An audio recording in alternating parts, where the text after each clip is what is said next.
Olá, tudo bem? Estamos dando início ao programa semanal do canal Ermira Cultura. Nesta edição, eu, Rosângela Chaves, vou conversar com Rogério Borges sobre o tema da literatura de Charles Dickens e a sua crítica ao capitalismo. Tudo bem, Rogério?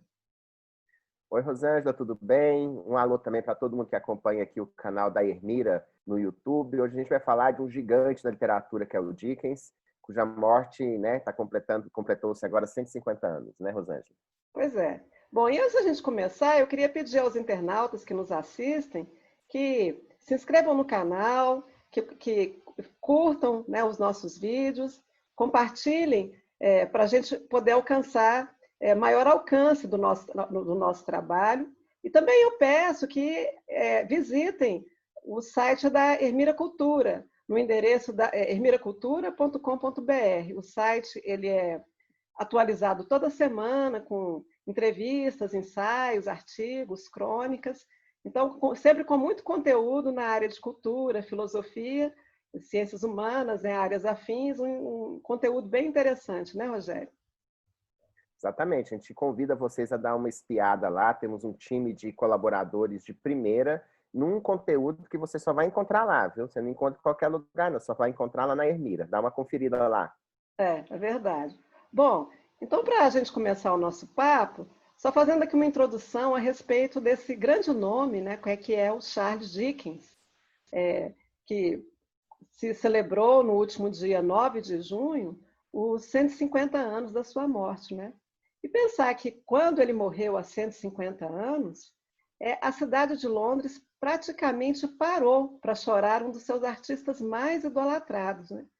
Dickens foi enterrado, ele morreu com 58 anos de idade, vítima de um ataque cardíaco, e ele foi enterrado na Abadia de Westminster como um herói nacional, né? Só para lembrar que na Abadia de Westminster é onde se enterram os reis da Inglaterra. Mas ia te perguntar, por que, que um escritor alcançou assim, tantas glórias, né, na Inglaterra? Bom, o Dickens foi o autor seguramente mais popular da Inglaterra no século XIX. Ele foi, antes que essa palavra virasse moda, um autor de best-sellers, né? Alguém que escrevia para as massas. Mas o que é interessante é que ele não fazia uma literatura adocicada, massificada, pasteurizada, voltada assim para um gosto comum, para um consumo ligeiro, alienado, não. Os seus livros tratavam de temas muito densos, né? E ele mostrava nos seus livros o lado mais sombrio da Revolução Industrial, dando voz àquelas massas de pessoas que, até então, eram invisibilizadas da literatura. Eram os pobres, os trabalhadores das fábricas, as crianças órfãos que viviam abandonadas nas ruas de Londres, os trabalhadores ambulantes. Tudo isso em romances que se tornaram verdadeiros clássicos, como Tempos Difíceis, Oliver Twist, Grandes Esperanças, livros que caíram, né, no gosto imediato dos leitores da época e que fazem parte da memória afetiva de milhões de leitores por todo o mundo que saborearam suas páginas e também de quem hoje está descobrindo, ainda tem a chance de descobrir as páginas do Dickens, não é? E é interessante que essa literatura, né, com esse cunho tão forte, né, com essa preocupação social tão forte, também está muito calcada na própria vida do Dickens. Ele que nasceu de uma família muito humilde e com apenas 10 anos de idade, teve o dissabor de ver o seu pai sendo preso por uma dívida com o padeiro, né? Sua família sofria de graves dificuldades financeiras e ele, por conta dessa tragédia familiar, foi obrigado a trabalhar para ajudar no sustento da sua família. Então, foi essa experiência pessoal, o seu próprio olhar sensível, né, que conseguia perceber as contradições do seu tempo. Imagina toda aquela miséria que ele descreve nos seus livros, contrastada com a pujança de Londres. Londres, que era a capital do Império Britânico. Londres, que era a cidade a metrópole da maior potência capitalista da sua época. E ele teve a sensibilidade para mostrar essas contradições da sua terra, não é? E justamente por isso que a sua obra se tornou tão perene e ainda tem muito a dizer a nós, nesse século XXI, que vivenciamos neste momento também a faceta tão cruel, como podemos dizer assim, do capitalismo nessa sua fase neoliberal, com a desigualdade voltando, né, a assolar mesmo os países de primeiro mundo. E é por isso que é tão importante sempre ler e reler Dickens. Não é, Rogério? Exatamente. E a obra do Dickens, né, assim, quando a gente fala de grandes escritores, grandes clássicos, né, a gente sempre pensa em duas dimensões. Primeiro, a dimensão da obra dele em si, o que ela significou, né? E depois a dimensão que ela teve depois que o próprio escritor já se foi, na influência que ela exerceu sobre gerações seguintes. O Dickens tem essa marca, né? Assim como tinha essa marca um escritor francês anterior ao Dickens, o Victor Hugo, que também vai tratar dessas questões e que tem uma similaridade com o Dickens quando a gente pensa no próprio funeral, né? Que você citou aí, Rosângela.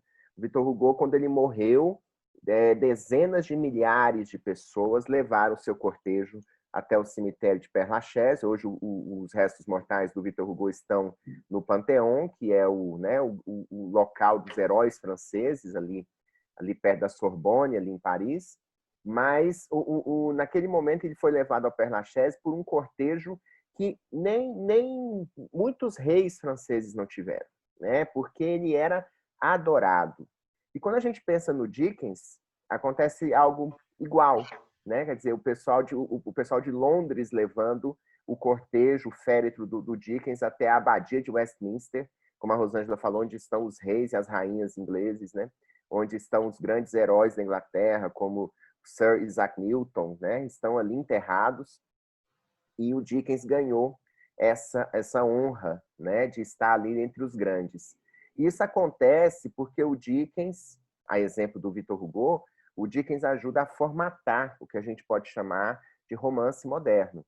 Ele ajuda a moldar esse gênero, mostrando definitivamente, de uma maneira exemplar, que não era só a aristocracia que gerava boas histórias, não era só a alta classe burguesa que gerava boas histórias, mas o povo gerava boas histórias. O povo tinha muito o que contar, seja na realidade ou na ficção, mas ele tinha muito o que contar.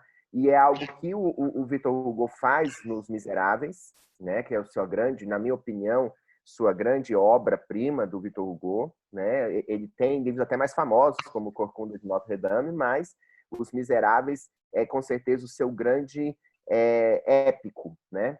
E o Dickens tem essa marca, ele faz isso a partir do maior império do mundo naquele momento, que era o Império Britânico, né? Onde o sol nunca se punha.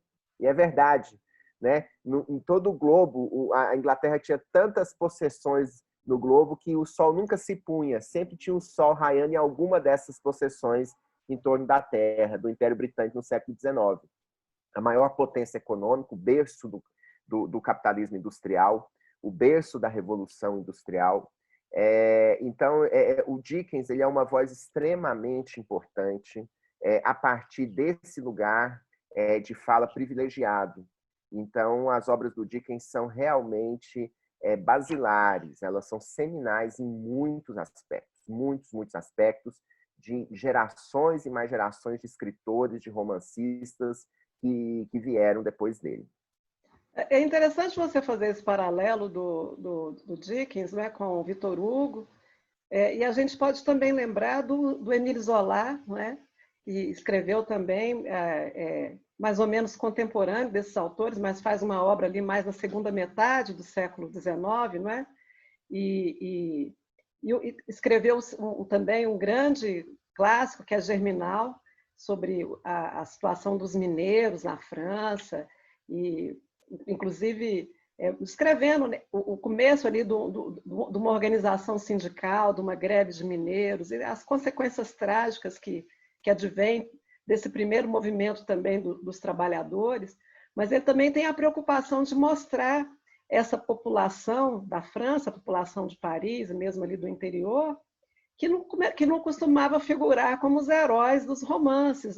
Que se a gente for pensar, por exemplo, em toda uma tradição ali mais romântica, eram sempre assim, quem que eram os heróis retratados? Ou eram da burguesia, ou era da aristocracia. O povo, os trabalhadores eram invisíveis. Quem que vai dar visibilidade, que vai dar voz, que vai dar um rosto para essas pessoas invisíveis, são justamente esses autores. Que a gente vê o que faz o Victor Hugo quando retrata, né, toda aquela população operária de Paris, também os miseráveis de Paris. E veja só a situação do Jean Valjean, alguém que é preso, condenado a trabalhos forçados porque tinha roubado um pão, né? Tempos Difíceis, que é um dos grandes clássicos do Dickens, que mostra a situação dos trabalhadores das fábricas. Ele cria uma cidade fictícia, mas poderia ser qualquer uma ali daquelas cidades industriais ali, ou da Inglaterra, ou mesmo de Londres ali, que são... essa cidade se chama... como é que chama? É Coketown, e mostra uma vila operária com as pessoas vivendo em condições muito precárias, submetidas a jornadas de trabalho de 12, 14 horas por dia, mulheres, crianças, sem nenhum direito, nada, não é? Assim, uma situação de que a gente poderia dizer de quase que servidão, de semi-escravidão, porque você ganha um salário tão miserável que mal dá conta de suprir as necessidades mais básicas. E é por isso que eu vejo como que essas obras continuam sendo atuais. Porque é o que a gente vê hoje, com a situação do trabalho precarizado, sem nenhum direito, quer dizer, cada vez mais as pessoas submetidas a jornadas de trabalhos extenuantes, sem nenhum direito. É impressionante como esses autores, falando naquela época, né, conseguem... A gente lê nas páginas dele, a gente ainda consegue ver o mundo que a gente vive também hoje, não é, Rogério? Com certeza, né? E assim, é um mundo marcado pela desigualdade, né? Se a gente for pensar a quantidade de pessoas que têm, né, poucos milionários têm a mesma quantidade de riqueza de países inteiros, né? Então, assim, é uma coisa absurda. Isso que a gente já está num capitalismo chamado capitalismo mais desenvolvido, né? Que é um capitalismo financeiro, que é um capitalismo que tem uma outra engrenagem, mas esse capitalismo de hoje é fruto daquele lá atrás, né? Então, e o Dickens soube, como poucos, né, traçar os contornos desse sistema, mas de uma maneira extremamente competente em termos estilísticos, porque não é uma coisa apenas de reivindicação ou alguma coisa que poderia ser confundida com um panfleto político, nada disso. Ele faz isso transformando a literatura, ajudando a transformar a literatura ocidental. Nós temos no século XIX o chamado século do romance. E esse século do romance se dá justamente porque rompe com a tradição do romantismo, né, do que vem lá daquele movimento Tempestade e Ímpeto da Alemanha, e que alguns até batizam de mal do século, no caso aqui da literatura brasileira, né, porque era aquele ultra-romantismo em que os autores morriam jovens, em que só havia um monte de clichês em torno do mocinho, do vilão, em torno do herói. Eles rompem, o Victor Hugo, o Dickens, o Zola, o Flaubert também está nessa tradição. Depois ali, também influenciado pelo Dickens, os russos, né? Quer dizer, o Dostoiévski, o Tolstói, eles rompem. E o brasileiro, Machado de Assis, nosso grande representante nesse movimento, rompe com aquela tradição romântica e entra no que do que nas escolas literárias chama de realismo. Mas é que, na verdade, muitos autores, como o Harold Bloom, como o Bakhtin, eles vão dizer o seguinte, que não é realismo só, é você realmente formatar um gênero que fale do seu tempo, talvez o romantismo servisse para aquele tempo mais ingênuo lá do século XVII, século XVIII. Aqui não. Aí, século XIX já é uma outra condição.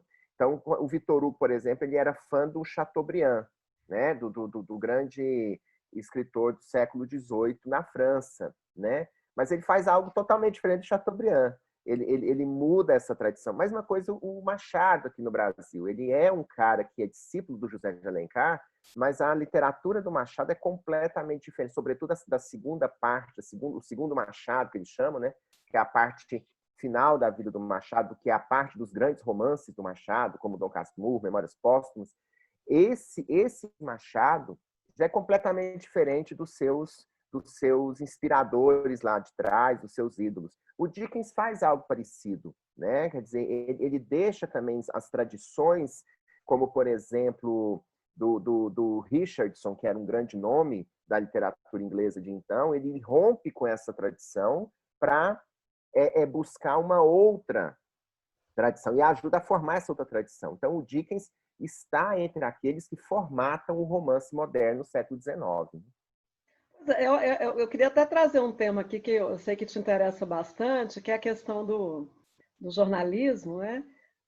Porque o Dickens, como eu disse, ele teve que começar a trabalhar muito cedo, ele é de uma origem humilde, não é? Ele não é de uma família burguesa, e exerceu ali vários ofícios, desde muito, ainda criança e depois na adolescência, e ele começa a trabalhar muito jovem ainda, ali com seus talvez 16, 17 anos, já em redações de jornal, não é? E tem esse livro que saiu, uma edição em português, que se chama Retratos Londrinos, que é bem interessante, saiu nessa coleção aqui, Grandes Traduções da Record, com tradução e apresentação do Marcelo Hollenberg, que é muito interessante porque é o primeiro livro do Dickens, embora ele seja assim, bem menos conhecido do que os seus grandes romances, mas o que esse livro traz? Ele traz as crônicas que o Dickens escrevia nos jornais que ele trabalhava. Eu acho que um é o Morning Chronicle, um dos jornais. Ele era repórter, uma espécie assim de setorista, para a gente usar uma palavra que a gente usa hoje, da Câmara dos Comuns, lá do Parlamento inglês, né? A Câmara Baixa, né? Vamos dizer assim, você tem a Câmara Alta e a Câmara Baixa lá no parlamentarismo inglês.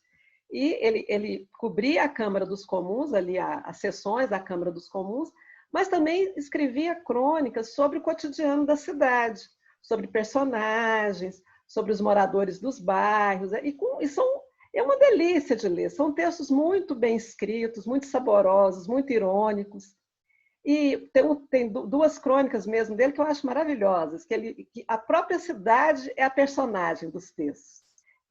Uma se chama eu não vou lembrar exatamente do título, mas é como se fosse assim, a cidade amanhecendo e a outra é a cidade anoitecendo. Então ele vai descrever como é que Londres vai amanhecendo, como é que a cidade vai mudando à medida que o dia avança, as pessoas que vão saindo, as classes de trabalhadores que vão começando a sua jornada de trabalho. E também a mesma coisa à noite, como é que a faceta da cidade muda, não é? Os tipos noturnos que vão saindo na noite, como é que a cidade se transforma.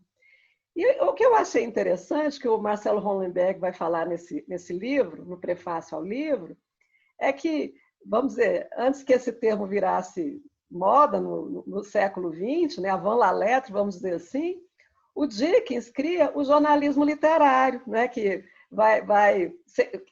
que oficialmente a gente conhece, né, a partir da década de 60, com as experimentações que um Tom Wolfe, né, um Truman Capote vão fazer nos Estados Unidos. Mas nessas crônicas ele usa da narrativa, né, das técnicas da narrativa ficcional para descrever situações do cotidiano. É o olhar de repórter, não é? E é por isso também que eu acho, que eu queria também ouvir sua opinião a respeito disso, Rogério, que a literatura do Dickens é tão pujante e também como ele pôde trazer esses novos personagens para a literatura e com isso, promover essa ruptura com o tipo de literatura que se fazia até então.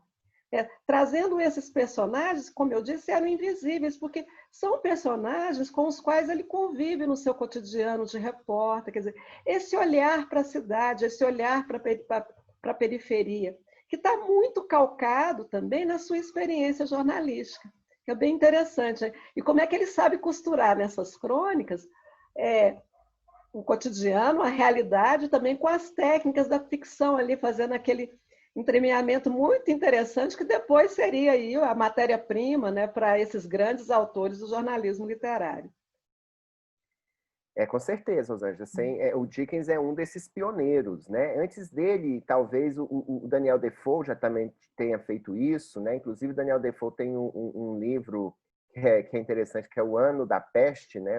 Que ele vai falar de como teve uma doença em Londres, né? E afetou muita gente. Mas o Dickens, ele participa de uma tradição que é muito forte, né? Que é essa tradição do jornalismo e da literatura caminharem juntos, né?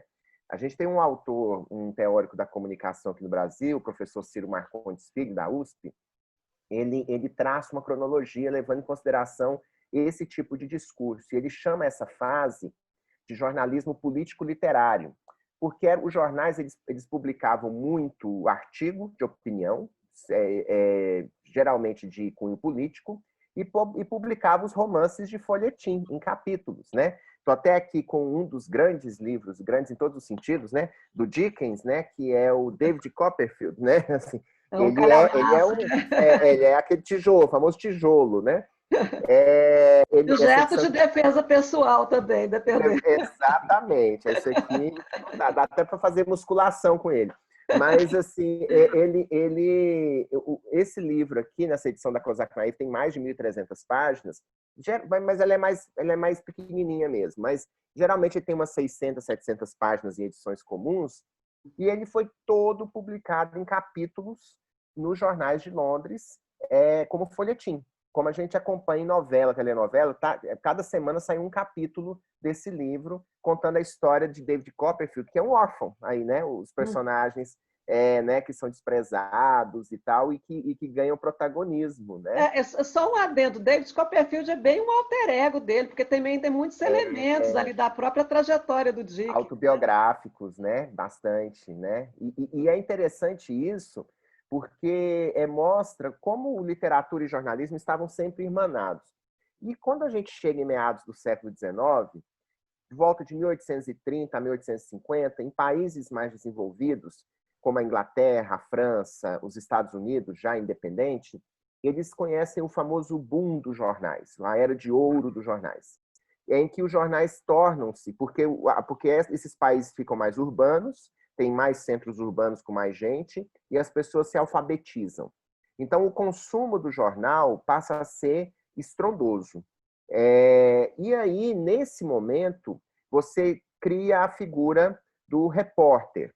E o repórter, como Dickens era esse cara que cobria lá a Câmara Baixa no parlamento, ele é o cara que tem que levar a realidade para o público. E isso afeta a literatura. Porque quem consome literatura passa a ter o parâmetro do jornal também para consumir a literatura.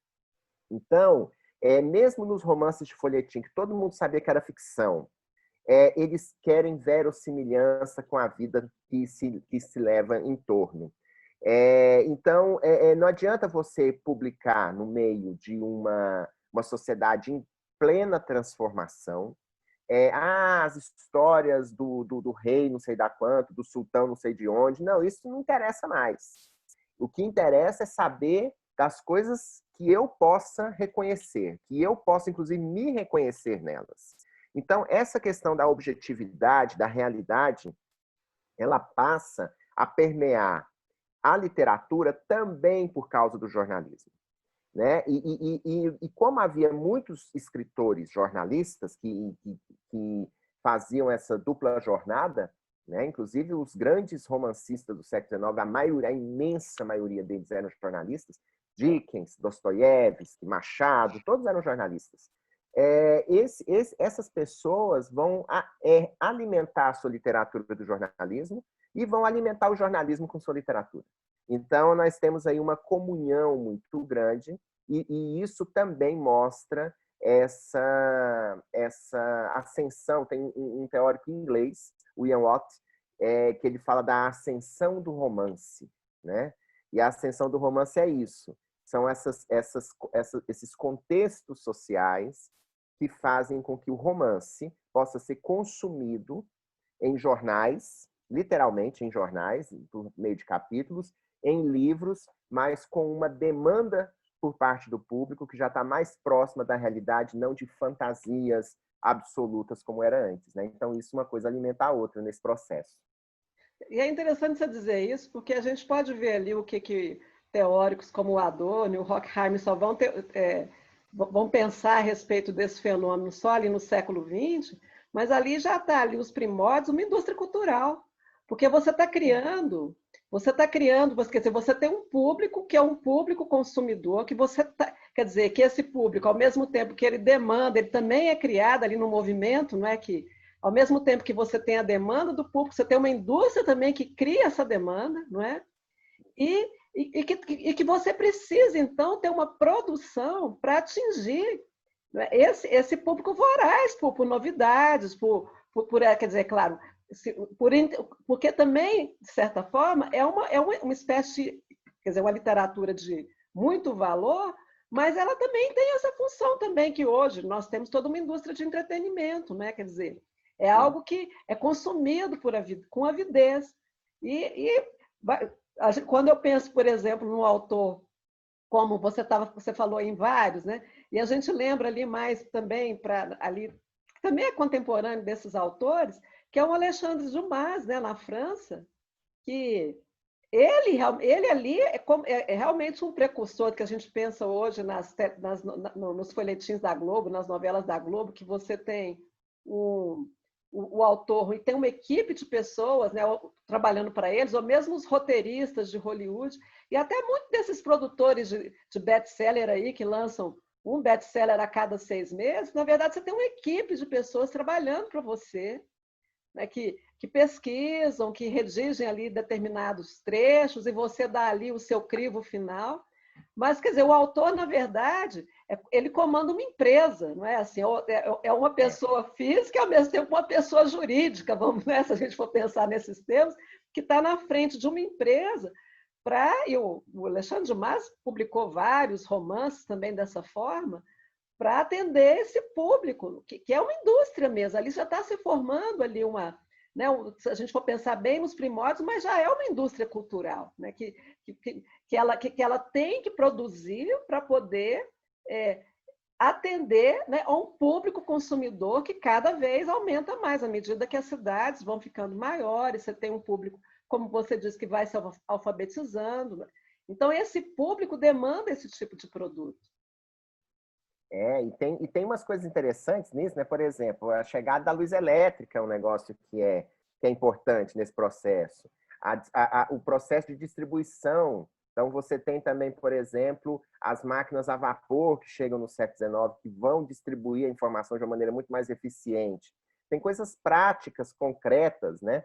Que de alguma maneira, influenciam esses processos, né? Você falou do Dumas e ele meio que ele deixou de herança para o filho, que continuou também, né, escrevendo livros e mais livros também. A gente teve o Balzac, né, na França no século XIX, que também era um autor que escreveu, nossa senhora, dezenas e dezenas e dezenas, a comédia humana são dezenas e dezenas de volumes, e é muito interessante, né, os personagens vão e voltam nos volumes do Balzac, né? Então, assim, era uma produção industrial mesmo, né? E uma produção, a gente poderia estar falando, estão produzindo conteúdo, né? Estão produzindo de uma maneira assim, extremamente numerosa, né? E que vai alimentando esse público. Lembrando que não tinha rádio, não tinha TV, não tinha cinema, era a leitura que era o grande entretenimento mesmo, né? Então, assim, e é muito interessante como esse meio que era o impresso, o jornal, o livro, ele se expande de uma maneira absurda no século XIX, justamente por uma vontade das pessoas de conhecerem o mundo. E quando elas querem conhecer o mundo, elas não querem conhecer um mundo de fantasia, né? Elas querem conhecer um mundo em que elas possam se espelhar também, né? Então, assim, quando a gente pensa no Dostoiévski falando do regime de servilismo, na Rússia, né, dos servos. O Tolstói também trata desse assunto, né? Dois caras que romperam com um cara que veio antes dele, que era o Turgenev, que romperam com aquela poesia romântica de um Pushkin, daquele pessoal que veio antes deles, e que vai trazer esse povo que é o servo, não é o patrão só, é o servo que é protagonista, né? Quer dizer, é muito interessante. O soldado de baixa patente, né? A gente pensar na Rússia de tantas guerras no século XIX, né? Começa com Napoleão e não para nunca mais no século XIX de guerra na Rússia, né? Então, assim, aquele desde o Guerra e Paz lá, né, no início do século, é o soldado de baixa patente que também está ali, não é só o general, né? Então, assim, é muito interessante.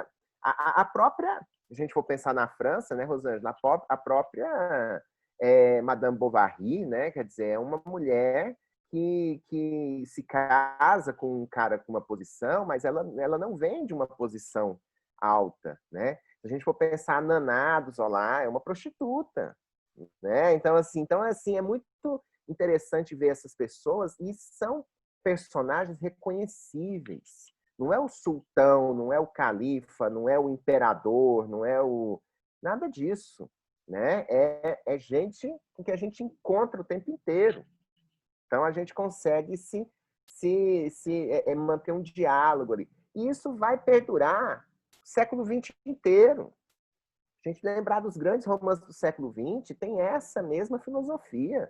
Pega o maior romance brasileiro do século XX, na minha humilde opinião, que é Grande Sertão Veredas. Os personagens são jagunços. Tem os coronéis, mas o personagem principal é um jagunço. Não é um poderoso, né? Então, assim, isso é muito interessante a gente perceber, né? Pega a Morte e Vida Severina, do João Cabral de Melo Neto, é um retirante. Pega Vidas Secas, do Graciliano, pega o que você quiser pegar. Você vai ver que tem essa pegada, tem esse traço que vem do Dickens, que vem do Victor Hugo, que vem do Dostoiévski.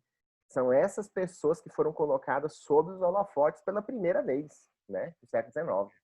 E lembrando também, assim, dentre essas figuras que ganham, assim, visibilidade, o que é muito tocante também na obra do Dickens é como também ele dá voz para as crianças, né? Porque, veja só, se há alguém que é invisível, são as pessoas que estão nas ruas mendigando. Essas são, assim, que padecem da maior obscuridade. E as crianças ainda padecem de uma obscuridade ainda maior.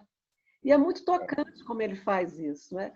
Você citou o David Copperfield, que é a história de um órfão, e todo aquele ambiente opressivo do internato de crianças, né, que aparece nessa obra.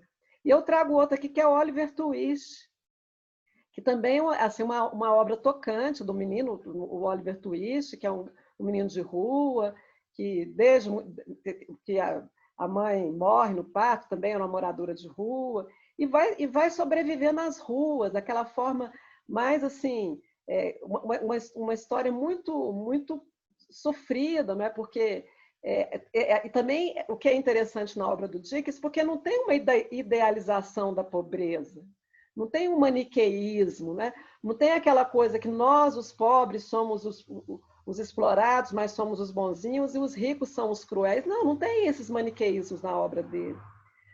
Como é que ele mostra? Para a gente pega um livro como o Oliver Twist, é assim, a exploração, mas ela também se dá dentro das próprias classes, né? Como a gente vê quando ele pega lá o personagem que tem gente até que o acusou de antissemitismo, porque realmente é uma caricatura do judeu usurário, né? Que é a figura do Fagin, né? Que é aquele que também é um miserável, que também é alguém que vive numa condição de pobreza, à margem da sociedade, mas que explora, né, as crianças, porque é um bando de crianças lá que roubam, que praticam pequenos furtos e passam, né, esse produto do furto para ele, que coordena esse grupo, e surge como uma espécie de pai, vamos dizer assim, né, dessas crianças.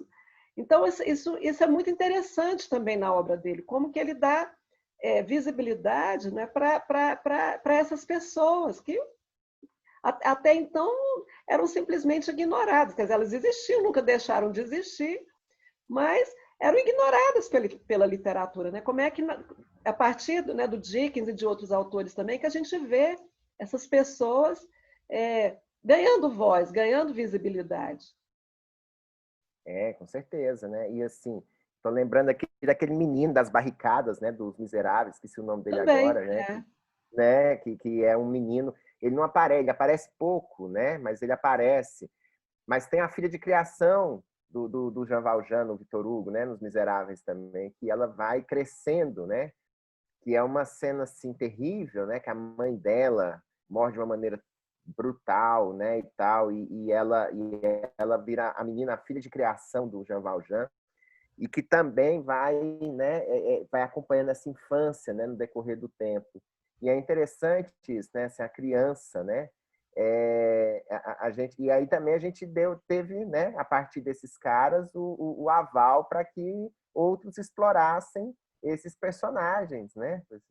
A gente tem muitos livros em que as crianças aparecem de uma maneira muito mais proeminente do que antes, graças a essas pessoas. Quer dizer, todo mundo aqui é necessário, todo mundo aqui faz parte da vida, todo mundo faz parte da sociedade, né? Assim, não tem a gente não pode ter essa concepção de que temos que discriminar alguém, temos que discriminar um grupo, né? Então, assim, é bem interessante. Eles realmente foram vanguardistas em muitos aspectos, né? Muitos diferentes aspectos. Então, só para a gente estar aqui perto de encerrar, eu só queria lembrar de um outro texto do Dickens também, já que a gente pegou como mote essa crítica que ele faz ao capitalismo, que é um conto de Natal. Eu acho bem interessante porque você falou a respeito desse capitalismo financeiro, mas eu acho essa obra do Dickens, é claro que é, esse financista, vamos dizer, porque é a história do Scrooge, que é um rico avarento, que acumulou dinheiro, mas não tem amigos, e ele mesmo nem desfruta do próprio dinheiro que ele tem, né? Uma espécie ali de precursor do tio Patinhas, alguém que se regozija só sentado em cima da sua montanha de dinheiro, né? É claro que, diante dos financistas que a gente tem hoje, que adoram esbanjar, né, a sua riqueza, ostentar a sua riqueza, essa figura do usurário é até um pouco ingênua, né? Vamos dizer assim. Mas o que eu acho interessante é que também nessa obra mostra como é que essa riqueza, que, não tá, que é uma riqueza que ela é pior ainda do que essa riqueza que era fruto ali do trabalho das fábricas e tudo, porque é uma riqueza que não produz nada, né? Esse dinheiro que só se reproduz, mas não produz nada. E, na verdade, ele só produz desigualdades, né? Porque ele é concentracionista. Não é nem, quer dizer, não é nem aquele mote do capitalismo, quando a gente pensa ali no capitalismo que moveu até que está ali nos primórdios ali da Revolução Industrial, e mesmo aquele capitalismo que prosperou certa época ainda nos Estados Unidos, né, naquela fase do pleno emprego, aquela ideia de que o dinheiro tem que circular, não é? Aquela ideia que todos têm acesso. Não, nem isso. É esse capitalismo que só concentra renda, esse capitalismo que não gera riqueza, ele só gera desigualdades, não é? E isso é muito interessante, como é que esse texto dele ecoa muito, eu acho, essa época que a gente está vivendo, dessa fase neoliberal do capitalismo, que gera ainda, né, consegue gerar ainda mais desigualdade do que esse capitalismo também predatório, né, que ele mostra ali, mais ainda que pelo menos gerava algum tipo de emprego, algumas ocupações, né, quer dizer, dava trabalho para as pessoas, é claro que em condições muito precárias, mas tem todo um movimento que sai dali depois dessas fábricas, que se sindicaliza. Hoje não, hoje, quer dizer, esse capitalismo nem emprego mais ele consegue gerar. E é interessante que o Scrooge, assim, né, aquele ditado, né, que a gente ouve, né, o que você tem? Ele tem só dinheiro, né, ele não tem mais nada. Ele não tem absolutamente mais nada. E ele é assombrado, né, pelos fantasmas, né, literalmente, né. Então, assim, ele é um homem deplorável, né. É um homem deplorável. Ele é meio shakespeariano nesse sentido, né? A gente for pensar, né? Quer dizer, aquele fantasma que vem para cobrar a sua vida, o que você fez, né? Então, assim, ou deixou de fazer, né? Então, assim, é bem interessante isso, né? Porque o Dickens sabe captar muito bem essa figura funesta, né? E que tá por aí, né? Até hoje, né? Tá por aí. Aliás, quantas grandes figuras que a gente vê hoje, se tirar a fortuna delas, realmente vai ser igual o Scrooge, né? É só um fantasma, não sobra nada, né? Bom, Nada, Rogério, zero. então vamos nos encaminhando para o final. Eu só queria que, a título de dicas também, dizer um pouquinho das obras do Dickens também que foram adaptadas pelo cinema, né? Tem pelo menos duas que eu gosto bastante, que são todas que foram adaptadas pelo grande diretor inglês, o David Lean, Grandes Esperanças, que é um filme de 46, e depois e depois Oliver Twist, que deixa eu ver aqui, não, Grandes Esperanças de 46 e Oliver Twist, que é de 1948. Ambos com direção do David Lean, são filmes belíssimos. O Oliver Twist tem o Sir, né, que já tinha recebido esse título da rainha, Alec Guinness, no papel do Fagin, que é o judeu explorador das crianças. Realmente é um filme maravilhoso. E mais recentemente, o Robert Zemeckis fez uma animação com aquela técnica de captação de movimentos, né, sobre um conto de Natal que se chama Os Fantasmas de Scrooge. E é o Jim Carrey que dá vida, empresta o rosto dele para o personagem do Scrooge. É um filme também, assim, é um filme que é feito para um público infanto-juvenil, mas é muito legal, acho que vale a pena ver. Legal, eu vou também dar duas dicas rapidinhas de livros, dois clássicos também, Um Conto de Duas Cidades, do Dickens, né? Essa aqui é a coleção daquela coleção de banca de revista da Abril Cultural. E a Globo lançou uns anos atrás uma coleção também As Aventuras do Sr. Pickwick, né? Que também é outro livro importante na carreira do Dickens. Porque o Dickens ele é o famoso paridor de clássico, né? Tudo que ele escreveu virou clássico, né? Então é uma coisa impressionante. Parece Dostoiévski, parece Machado, né? Tudo que os caras escreveram foi realmente de uma importância enorme. E o Dickens está nesse panteão dos gigantes da literatura universal, com certeza. Ok. Então a gente está aqui encerrando. Eu só peço mais uma vez que se inscrevam no nosso canal, deem uns likes e compartilhem o nosso conteúdo para a gente alcançar o maior alcance. Bom, a gente vai se despedindo e até a próxima semana com um novo conteúdo. Rogério? Tchauzinho, gente. Tchau, Rosângela. Tchau, até a próxima, pessoal. Então tá, até a próxima. Tchau.